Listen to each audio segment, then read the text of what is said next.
Conversa de Classe, apresentado por Maíra Tangerino. Aqui, mentes únicas se encontram em conversas plurais. Sintonize-se para mergulhar em uma jornada única de aprendizado e descoberta. Olá, pessoal! Boas-vindas a mais um episódio do Conversa de Classe. E hoje, gente, eu tenho a honra de ter um convidado aqui que só de falar tudo que ele faz já é motivo para a gente querer ouvir ele falando. Ele é escritor, ele é criador de jogos, ele é dramaturgo, né? E ele é uma pessoa de referência na minha carreira, porque foi, digamos, o primeiro dramaturgo que eu conheci pessoalmente, né, que eu tive a honra, assim, de conhecer frente a frente. E ele me inspirou muito, eu conheci ele na época que eu fazia teatro, né, muitas águas já passaram aí por essas pontes, desde aquela época, mas eu tenho a honra aqui de apresentar para vocês Paulo Santoro, um dos grandes dramaturgos aí da literatura brasileira, e a gente vai explorar um pouquinho esse universo, né? E eu já contei para ele que a gente começando, né? Mandando a primeira pergunta. E, Paulo, a sua carreira é marcada por uma presença muito forte na dramaturgia e também na literatura. Eu gostaria de saber como que você enxerga a intersecção entre escrita e educação e de que maneira você acha que a literatura pode ser uma ferramenta poderosa para a formação crítica de alunos e alunas. Paulo Santoro, com muita honra, bem-vindo ao Conversa de Classe. Oi, Maíra, obrigado. Eu que estou honrado e com muito prazer de estar participando do seu programa, né? A gente realmente se conheceu lá na época do teatro, no Centro de Pesquisa Teatral. Isso deve fazer pouco mais de 20 anos. Talvez você não quisesse que eu dissesse esse número, mas realmente faz aí mais ou menos uns 20 anos que a gente se encontrou naquela época com o teatro, com uma experiência muito boa, em que a gente lia os textos uns dos outros, né, e fazia comentários e tal. Uma época de bastante aprendizado para todo mundo. Nós e as outras pessoas que estavam lá também. Você, como disse, você já veio direto com a pergunta, né? Sobre a ligação aí entre a literatura, a importância da literatura para o ensino. Bom, além disso, além de tudo, né, você falou várias coisas que eu fiz. Eu também fui professor. Eu fui professor de cursinho, na verdade, isso antes até da época do teatro.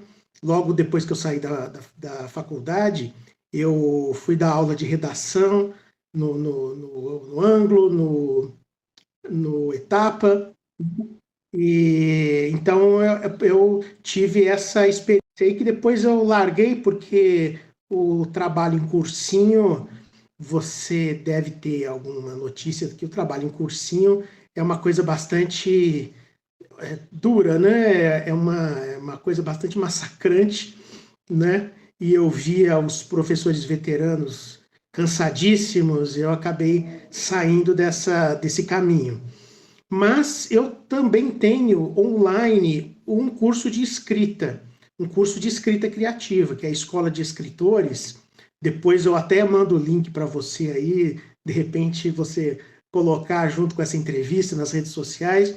Mas eu também trabalho com isso, com esse curso, que foi um trabalho feito há alguns anos, e que o bom é que ele está gravado, ele fica online, então podendo ser acessado sempre pelas pessoas interessadas, né?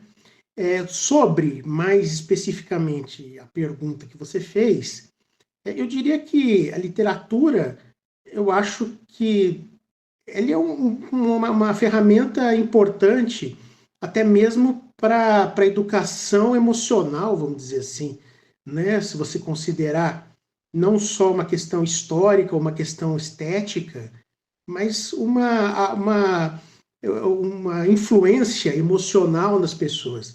Eu lembro de um personagem do Dostoiévski, nos Irmãos Karamazov, Eu lembro do personagem, mas não estou me lembrando do nome dele, Smerdiakov, uma coisa assim. Ele era um personagem que detestava a literatura e falava que na literatura tudo aquilo era mentira, né? Então, quer dizer, tinha essa percepção que eu encontro em algumas pessoas ainda, de que a ficção, exatamente por ser ficção, é algo dispensável, é algo que não traz nenhum resultado prático para a pessoa que lê, né? Como se apenas manuais e livros técnicos e livros ensaísticos, acadêmicos, tivessem algum efeito, alguma validade. No entanto, a leitura, além da fruição estética, que é algo, e narrativa, em muitos casos, que é algo muito importante, ela tem essa função, no meu modo de entender, de fazer essa parte psicológica, né? Esse entendimento do mundo que a gente tem, a empatia que ela pode desenvolver, e acho que talvez seja a maior ferramenta de empatia, que é uma coisa que nós estamos precisando muito nas pessoas, né? Paulo, que resposta maravilhosa, né? Primeiro de tudo. Mas o que eu quero colocar aqui em perspectiva, né? E até compartilhar isso com você, o programa ele atinge principalmente professores, né?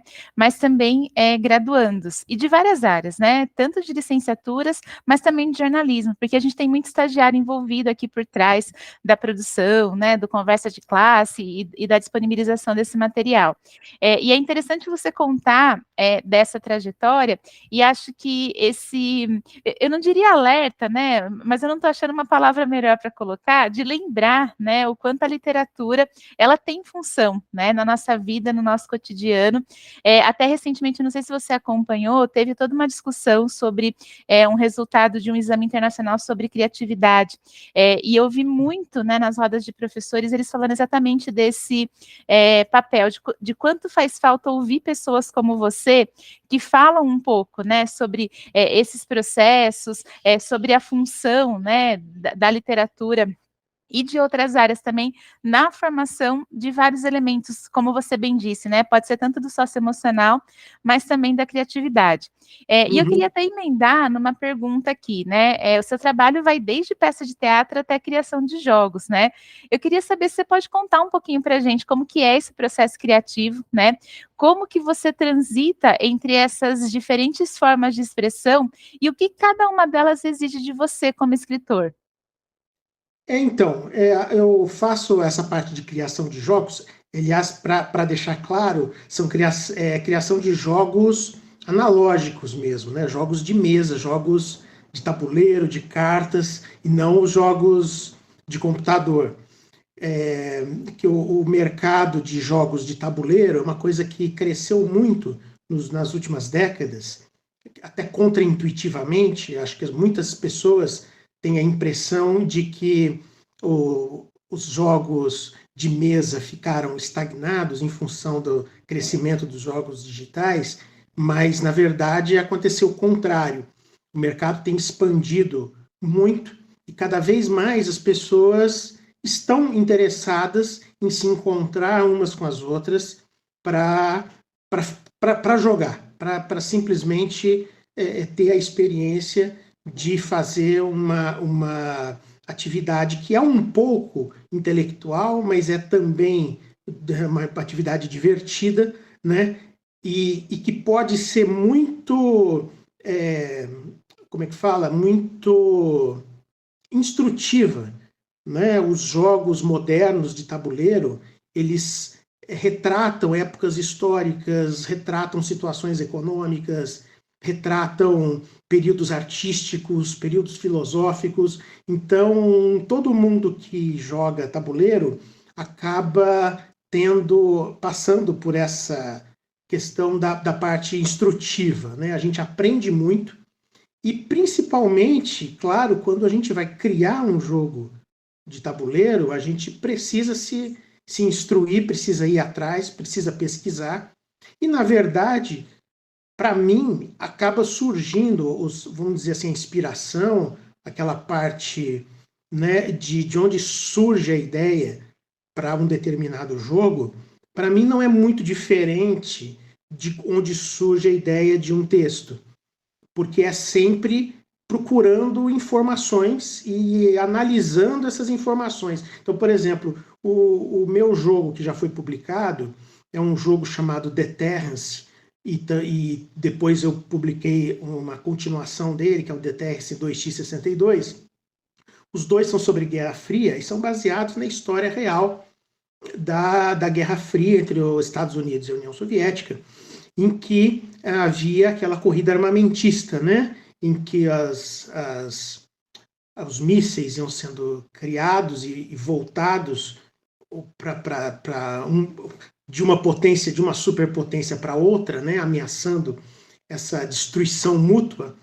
E uma vez eu li um artigo que dizia que quando essas superpotências começaram a desenvolver antimísseis, ou seja, começaram a desenvolver a tecnologia que evitava, uma tecnologia de defesa, isso se mostrou muito mais perigoso para a paz do que os próprios mísseis de ataque. E eu achei interessante essa observação, que parecia contraintuitiva, porque mas ela é explicada pelo fato de que quando um lado se sente suficientemente defendido de uma possibilidade de retaliação, ele se sente confortável e à vontade para fazer um ataque, né? Então eu achei esse raciocínio interessante e pensei que seria aplicável a um jogo de tabuleiro, exatamente em que os jogadores tentariam, em cima da mesa, chegar a uma situação em que pudessem atacar sem ser atacados, né? Então, com isso eu desenvolvi esse jogo. E da mesma forma, com leituras sobre a inteligência artificial, eu fiz a minha peça, o Teste de Turing, que foi uma peça que foi muito bacana para mim. Eu ganhei com essa peça um prêmio de texto na Prefeitura de São Paulo. Ela foi montada para ser exibida lá no Centro Cultural São Paulo, e foi algo que foi decorrente de vários estudos sobre a questão da inteligência artificial. E a peça tem 9 anos, hein? Não é da modinha de inteligência artificial agora, viu? A peça já foi feita há 9 anos e eu espero ainda que tenha mais apresentações no futuro. Não sei se eu respondi de forma adequada a sua questão. Acho que respondeu sim, né? E é muito interessante a gente ouvir, né, de uma pessoa que cria, né, como a inspiração ela pode vir aí de múltiplos lugares, né? Porque às vezes as pessoas têm uma ideia do processo criativo como um processo hermético, né? Uma coisa fechada, e a gente sabe que não é assim, né? Muito pelo contrário, Sim. né? Ele tem várias facetas aí, como você está trazendo. Mas, Uhum. Paulo, uma coisa que acho que mais impressiona, né, em você é que você é escritor, né, e você consolidou aí a sua carreira como escritor. E isso pode ser bastante desafiador no Brasil. Eu queria saber um pouquinho de você, quais foram os principais obstáculos que você enfrentou na sua trajetória, e de repente, se você tem conselhos, dicas, né, ou se você quer fazer consideração para quem está começando e quer seguir aí por esse caminho. Bom, na verdade, começando pelo fim do que você falou aí, que é dicas para quem está começando, eu acho que quem está começando deve saber que você vai estar sempre começando, porque não existe nada que diga para você, né? Eu até tenho o meu pai, ele era um músico, fazia músicas e tal, e um dia ele já não trabalhava mais com isso, e isso é anos 70, né? Ele encontrou na rua o Adoniran Barbosa, né? lá em São Paulo. E aí ele perguntou para o Adoniran: Adoniran, como é que você fez para entrar nesse mundo da música, né? E o Adoniran respondeu: mas eu não entrei. Então, a gente sempre acha que a pessoa está finalizada ou está realizada, e, no entanto, a luta é contínua, né? O fato de você ter montado uma peça, ter publicado um livro, não garante que as rejeições acabaram, né? Então, essa é uma coisa contínua. Então, quem está começando deve saber que vai estar sempre começando e precisa se acostumar com isso e estar sempre não só estudando e procurando fazer o melhor possível, né, como mantendo as próprias relações que são necessárias para se fazer uma carreira, né? Esse que é o grande obstáculo, isso aqui é o mais difícil, porque, assim, honestamente, sentar na frente do computador e escrever, para mim não é tão difícil, uma vez que, né, eu tenho um monte de ideias aqui começadas, mas isso não é o suficiente, né? Ah, que maravilhoso, Paulo. E é isso, né? Às vezes é esse eterno começar e, como você disse, uma resiliência do começo, né? Mas acreditando que é também um passinho aí para a gente seguir, né? E pensando um pouquinho, né, na sua experiência no teatro como dramaturgo, que desafios que você enxerga para a dramaturgia contemporânea no Brasil? E quando você olha para o futuro, quais são as tendências ou mudanças que você acredita que nós veremos na forma que as histórias são contadas no palco? Bom, eu acho que o problema da dramaturgia no Brasil já faz tempo, né? Não só a questão da diminuição do público, da diminuição do interesse, principalmente tendo em vista toda a concorrência, né, que existe com outros tipos de entretenimento, de diversão, ou seja o que for, porque o teatro, no fim das contas, ele atrai como entretenimento, assim como o livro, assim como o cinema, ainda que possa ter uma camada, né, de reflexão que nos importa muito, mas ela atrai como entretenimento. E tem muita concorrência, né? Tem muita coisa acontecendo no mundo, cada vez mais. Então, este é um problema. Porém, existe uma situação que você deve se lembrar de que a gente já conversava sobre isso na época em que fazíamos teatro juntos, a dramaturgia, discutíamos dramaturgia, e eu acho que, infelizmente, problemas que a gente discutia naquela época ainda estão atuais, porque são os problemas relacionados a como são feitos o patrocínio, como é feita o financiamento, né? Que existe, por um lado, uma atividade governamental até bastante boa, que durante muito tempo cresceu e se expandiu para vários tipos de trabalho. Então, o apoio governamental, estatal, existe em todos os níveis, há editais de prefeitura, de estado, de federação, mas a forma como esses editais são feitos, eles provocam eles fazem com que as obras sejam descartáveis. Eles levam aquilo ser uma coisa passageira, porque você, por exemplo, monta sua peça, você vai apresentar a sua peça por 1 mês, 2 meses, e ela tem que sair para dar lugar ao próximo. E isso não importa se as pessoas estão gostando ou não, se as pessoas estão indo ou não. Aliás, pior, as pessoas podem até não gostar de uma obra, você pode até fazer um teatro mal feito. Se você conseguiu o patrocínio, você conseguiu o seu cachê, entendeu? Você fez a sua apresentação e tudo bem, você já pode partir para a próxima. E se você fizer bem e o público quiser ver, mesmo assim você vai ter que sair da frente porque está vindo outro edital. Então, não é exatamente, do meu ponto de vista, não é exatamente tentar defender uma questão de mercado ou de aquilo que for mais popular tem que ficar, não é exatamente isso.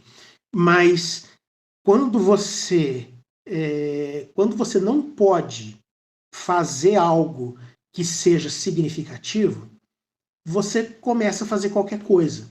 Então dá uma banalizada e torna tudo descartável. Então essa é a questão que até tem me afastado de ir atrás de editais e tal, quando algum produtor, se algum diretor quiser trabalhar com uma peça minha, eu estou à disposição para esse trabalho, mas eu não estou ativamente buscando isso exatamente por esse motivo. Eu me voltei mais para a parte da literatura, agora eu estou terminando de escrever um livro de contos, também tenho um outro livro de novela, uma espécie de novela, né, um romance pequeno, que eu vou lançar depois do livro de contos, então eu estou me concentrando mais nessa parte literária, porque pelo menos o mercado de livros, uma vez que você escreveu, o livro está impresso ali, e você vai colocá-lo no mercado, na biblioteca, enfim, à disposição do público constantemente, né? E em relação ao futuro que você perguntou, então eu acredito que, especialmente no aspecto prático e político, se isso não se alterar, vai continuar piorando o público, a presença do público e a relevância da dramaturgia, né? Mas, por outro lado, o fato é que o teatro é talvez a arte mais resistente a tecnologias, né? Porque isso não falo isso como um elogio nem como uma crítica, né? É simplesmente um fato de que o teatro é feito pela presença real humana na sua frente, né? Então você não vai ter inteligência artificial ali, você vai ter sempre pessoas, né? E isso vai ser sempre o diferencial do teatro, e que, se for então politicamente e praticamente desenvolvido de uma forma adequada, ele vai ter sempre espaço, sempre vai ser uma coisa diferente, sempre vai provocar no espectador, na pessoa que vai assistir, sempre vai provocar o encantamento de você estar vendo a pessoa real ali, e não uma imagem e assim por diante. Paulo, muito obrigada pela entrevista. Obrigada por compartilhar a sua trajetória, os seus trabalhos, os seus projetos, os seus insights sobre criatividade com a gente. Te agradeço muito mesmo a tua presença, estou muito honrada. Eu que agradeço, Maíra. Eu que agradeço a oportunidade de conversar com você. E estou sempre às ordens. Obrigada. E, pessoal, a gente se vê no próximo Conversa de Classe. Até mais.